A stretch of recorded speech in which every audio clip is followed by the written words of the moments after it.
How to adjust the Gboard size.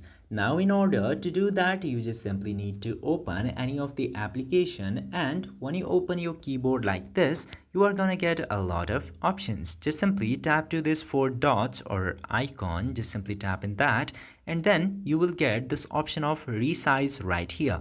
Just simply tap to the resize option, and then you can change the size of your Gboard.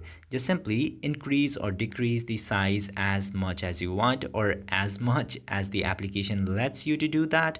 And you can also tap to this reset button in order to make the size default again.